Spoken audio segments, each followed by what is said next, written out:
Morning, all. We have a game tonight. It's game 4. And it really feels like, and it's because it is, it's a must-win game for the Dallas Stars. Game 5 is tomorrow. If Dallas loses tonight, they risk being done tomorrow. And, good news, maybe good news, I guess, that Stamkos isn't playing. And, of course, on the Dallas side, there are some injured players as well. Faxa, still deemed unfit to play. Johns, he's not coming back, not this season.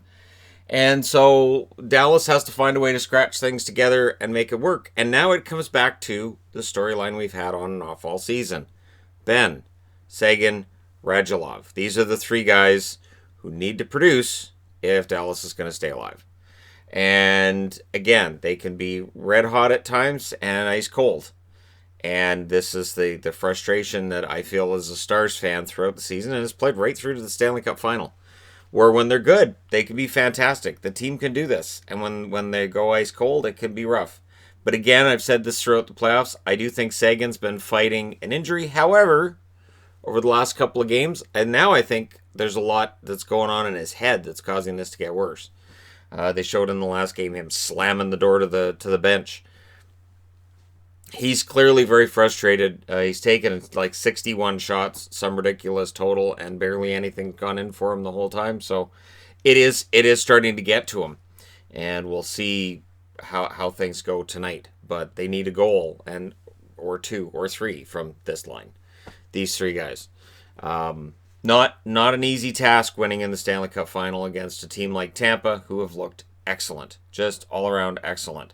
And this is another chance for Victor Hedman to get that much closer to potentially being your Conn Smythe winner. Yes, it could be Kucherov. Yeah, it could be Braden Point. Yep, it could be Vasilevsky. They've been that good consistently that we can name off that many players for Tampa who could conceivably win the Conn Smythe. Last year, Stanley Cup final with St. Louis, you could argue Binnington, you could argue O'Reilly, and I don't think there were a lot of arguments for players outside of those two. This year, there are a lot of different players it could be for Tampa. I'd also argue for Dallas, it's either Heiskanen or it's Hudobin, and that's pretty much it. So Tampa's depth and the amount of players they've had who've had that MVP run, it's been incredible. So we'll see what happens tonight. Let me know your choice for winner in the comment section below, and we'll see how the game goes. On the Ottawa side, this is the first buyout. It's on the way. The Ottawa Senators have placed Bobby Ryan on unconditional waivers, meaning any team right now could pick up Bobby Ryan and his very, very expensive cap hit for free. Just take it. Nobody's going to take it. Anytime we look at his contract, I always think about how before Ottawa worried about the expansion draft, and they released their list of exposed players, and they exposed Bobby Ryan in that expansion draft. And a reporter asked Bobby Ryan if he's worried about Vegas taking him in the expansion draft, and he just laughed. And because I think Bobby Ryan's known for years, his contract is cumbersome, and he makes a lot of money for his production. So we'll see if he gets some decent contract offers after this. With everything he went through this year, I think he showed he can still play in the National Hockey League. I would think in a bottom six role, but he can still play. His cap hit will be $3.5 million for the remaining 2 years that he was going to get paid. And then there's the $1.8 million tacked on the 2 years after the contract would have expired. So it's a savings for the Senators of about $3.6, $3.7 million in cap space for this coming season. So it's a decent amount of money. What's interesting is Ottawa wasn't really in any kind of a cap crunch, so it does make you wonder just how active Pierre Dorian's going to be over the next couple of weeks. I've seen articles on them potentially weaponizing their second-round draft picks and what they might be able to do with that. And then one thing to keep in mind, too, with the Bobby Ryan contract is that you got a $2 million signing bonus on July 1st, and he gets a $2 million signing bonus July of next year that now will get paid out up front. He gets a decent check today for being bought out, or I guess tomorrow after he's cleared waivers. But this is the first, and there will be others. And yes, I will report on it when others are thrown onto the list of unconditional waivers. And it's going to be interesting because I think there's going to be some, not necessarily huge names overall, but I think there's going to be some surprises when it comes to the buyouts this year. Carolina, these guys right here. Carolina, hoping that Williams will return. So Justin Williams said when he came back, that's it. This is my last time around the bend. That's it. I'm not going to play again. Was very clear about it. But Carolina's made it clear they're willing to bring him back. And I wouldn't be surprised if he says, I'll do it again. So we'll see what happens. I mean, Carolina didn't play very many games after the pause. You have to feel kind of like you're gypped if you're Justin Williams. And it wouldn't have felt like a proper comeback anyways. So we'll see. And again, I know he said this was his last go-around. He's not going to come back again. But it's sports. And guys come out of retirement all the time. Guys say, I'm going to retire. Nah, I'm not going to retire. All the time. Jets. So get ready, Winnipeg fans, because there's going to be some ridiculous trade proposals. I'm foreseeing a lot of first-round picks, middling defensemen, and middling backup goalies being the offers that fans are going to make up, where they're going to go, hey, for Laine, we'll offer up a first-round draft pick, Mark Stahl, and Georgiev. How does that sound? And then he can go to the Rangers. And you'd be like, really? Seriously? Well, see, because Georgiev's an upgrade on Brossoit, and then we give you a first-round draft pick. I mean, you guys don't have a lot of those. And Stahl can still play. You guys need a defenseman, right? Yeah. So, Cheveldayoff apparently isn't calling teams about Laine, but he's listening to offers. So, my guess is that unless it's a fantastic deal, the Jets don't necessarily make a move. The one thing that is interesting with that, though, is we know Winnipeg needs help on the blue line. We also know that there's an Armageddon coming when you look at their contracts.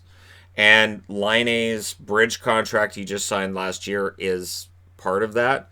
So it's possible Laine ends up being moved, but it's going to have to be a substantial package coming back to Winnipeg in order for them to make that move. Laine's going to score 50 goals in this league. Laine's going to be a superstar in this league. This season was about him getting his all-around game in order and proving he can be a first liner in the NHL.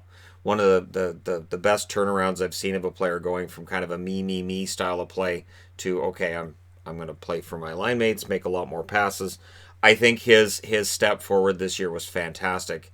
And now he can start, putting the puck in the net with the goals again. So I think whoever gets Laine is getting a 50-goal scorer. 2-year extension for Lazar with the Buffalo Sabres. $800K cap hit for him. He showed he could be a decent bottom six forward for them, so I'm glad he found a home, and I'm glad they like him there. And Yakov Trenin has signed a 2-year extension with the Nashville Predators.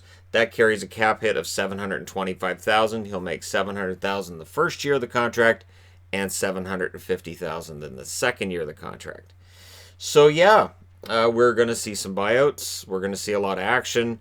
Darren Dreger is supposing we're going to see some crazy free agent frenzy stuff. And I agree, because this year we won't know where they're going before free agency. We won't have a clue. So there's going to be a lot of surprises on October 9th, where over the last few years there haven't really been surprises with the big names. By the time July 1st came, we knew where the big names were going. Or we would know, like, okay, so it's between these two teams. And so they'd sign and we go, okay, so we knew it was either that team or the other. In this case, no idea. It's going to be blind. And the problem is, if you're a general manager, I think that leaves you in a situation where you're far more likely to bid it up, and then go, we got him. Crap, how do I fit that under the cap? So we'll see what happens. We'll see what kind of buyer's remorse we see for that with next season. And cap hits are interesting, because right out of the gate, fans and media will normally defend those higher cap hits. And as time goes on, it gets harder and harder to defend those. So we'll see what happens. Let me know what you guys think in the comment section below. As always, don't forget to hit like and subscribe if you're browsing your way through. You just happened upon this video.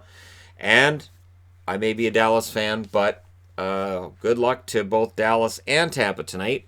And if Tampa wins that Stanley Cup, it's going to be a nice story in a year where we've needed them. So there you go. I'm aware, I'm going to tack this at the end, that there's this whole conspiracy theory rolling around that the NHL rigged it so Tampa would win it in 6. I don't care.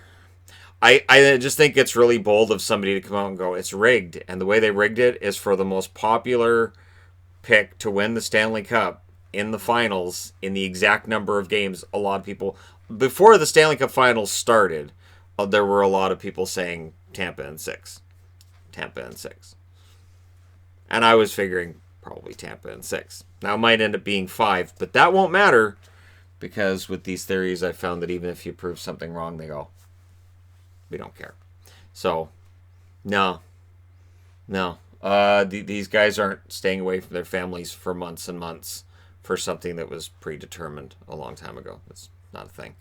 But hey, thank you guys so much for all your support, and I will talk to you again soon.